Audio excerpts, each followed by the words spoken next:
बिस्मिल्लाहिर्रहमानिर्रहीम। अस्सलाम वालेकुम। मैं हूं डॉक्टर नज़ीर सिद्दीकी और आप देख रहे हैं मेरा यूट्यूब चैनल।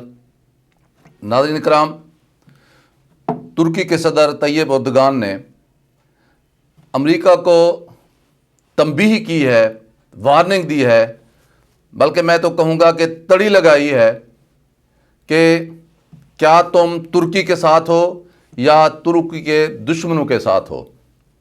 अगर देखा जाए तो ये वही असलूब है, वही अंदाज है जो अमेरिका अपने से कमज़ोर ममालिक के साथ रवा रखता है।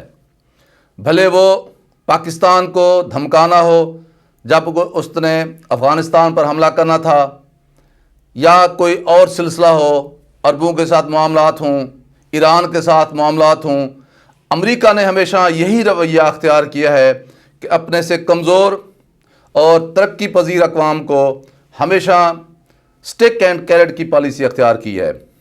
और आज तुर्की जो नेटो का भी एक मेंबर मुल्क है, उसने अमेरिका को तंबीह की है कि तुर्की ने असल में जो इश्तियाल की वजह है वो बहुत सारे उसके मुहर्रिकात हैं, बहुत सारी वजूहात हैं, और ये कुछ अरसे से सिलसिला चल रहा है। ताज़ा तरीन एक वाक़या हुआ है जिसमें कुर्दों ने तुर्की के 13 लोगों को हलाक कर दिया है। ज़ाहिर तुर्क बाशिंदों की हलाकत पर पूरा तुर्की मुश्तइल है। इसी वजह पर तुर्की ने अमेरिका को तंबीह की है कि क्या तुम हमारे साथ हो या कुर्दों के साथ हो, क्या तुम हमारे साथ हो या यूनान या ग्रीस के साथ हो। दरअसल बहुत सारी पॉलिसियों में अमेरिका और तुर्की काफ़ी अरसे से एक दूसरे के मद्दे मुकाबिल हमें खड़े हुए नज़र आते हैं। हालिया दिनों में जब तुर्की ने एक एयर डिफेंस सिस्टम रशिया से ख़रीदा जिसे S-400 कहा जाता है, तो उसकी पादाश में अमेरिकन इंतज़ामिया ने तुर्की पर शदीद पाबंदियाँ आयद कर दी हैं। तुर्की ज़ाहिर इस पर भी परेशान है। इसके अलावा मुख्तलिफ़ खलीजी रियासतों मसलन इराक़, शाम या लीबिया में इस वक्त जो प्रॉक्सीज़ चल रही हैं, उनमें भी तुर्की और अमेरिका अक्सर जगहों पर एक दूसरे के ख़िलाफ़ सफ़रा नज़र आते हैं। फिर अगली बात यह है कि अरबों के साथ साथ अमेरिका को यह बात पसंद नहीं है कि रजब तैयब एर्दोगान पिछले काफ़ी सालों से आहिस्ता आहिस्ता इस्लामी उम्मा का लीडर बनकर उभर रहा है। वो फ़लस्तीन का मसला हो, कश्मीरियों के साथ भारत की जुल्म और ज़्यादती हो, इसराइल के मज़ालिम हों, या म्यांमार में या जो वहाँ रोहिंग्याई जो मुसलमान हैं उनके साथ जुल्म और ज़्यादती और उनकी नस्ल कशी हो। हालिया दिनों में आज़रबाईजान और आर्मीनिया के दरमियान जो लड़ाई और जंग हुई है, उसमें भी तुर्की ने एक ऐसा किरदार अदा किया है जिसके नतीजे में आज़रबाईजान को विक्ट्री मिली है और आर्मीनिया जो एक क्रिश्चियन स्टेट है उसको शिकस्त हुई है।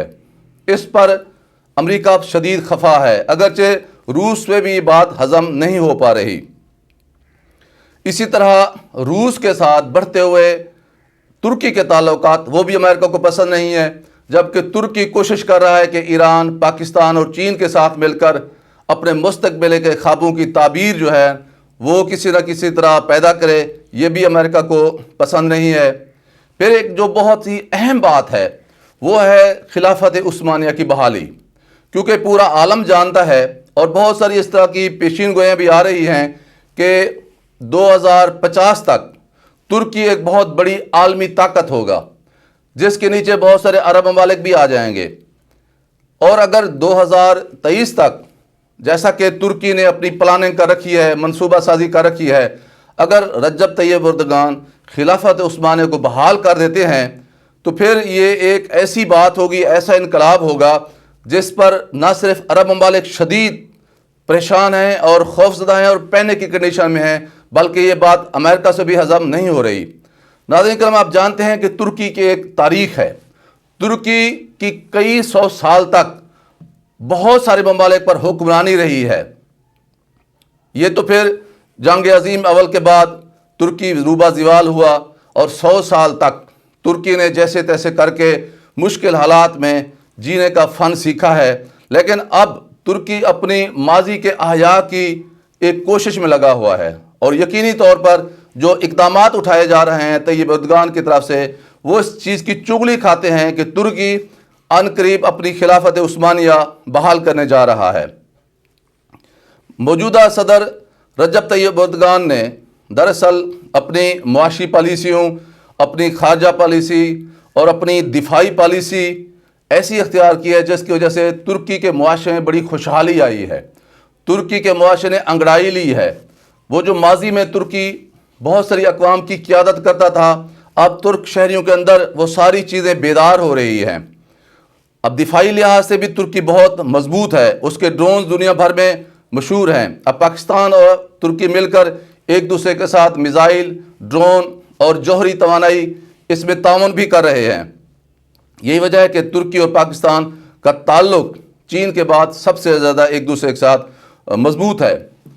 رجب طیب اردگان کو ایک اور بھی جو ہے وہ ترجیح یا سبقت حاصل ہے، وہ ہے افغان طالبان کے ساتھ اس کا تعلق، خاص طور پر گلبدین حکمت یار کے ساتھ۔